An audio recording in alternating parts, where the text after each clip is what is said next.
Le président zimbabwéen Emmerson Mnangagwa a assuré vouloir la présence d'observateurs étrangers lors des élections présidentielles et législatives.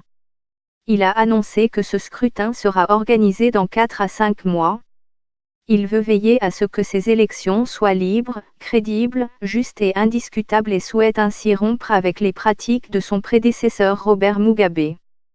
En même temps, la purge au sein du parti au pouvoir, la ZANU-PF se poursuit pour éliminer les alliés de l'ancien chef d'État. 11 alliés de l'ancien président Robert Mugabe ont perdu leur siège à l'Assemblée nationale.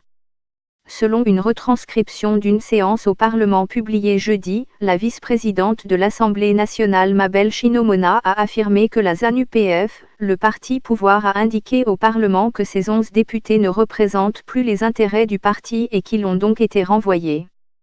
Certains de ces députés ont été ministres sous le régime de Mugabe. Emmerson Mnangagwa avait assuré qu'il n'y aurait pas de représailles, mais la purge semble bien se poursuivre visant ceux qui avaient publiquement exprimé leur soutien à Grace Mugabe, la femme de Robert Mugabe, autrefois candidate à sa succession.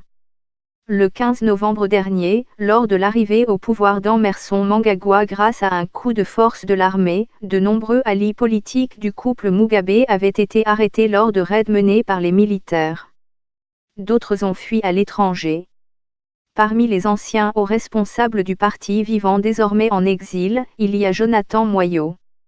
Dans une interview accordée à la BBC il y a quelques jours, l'ancien ministre de l'Éducation supérieure a assuré que la communauté internationale devait agir pour destituer ce gouvernement militaire illégitime.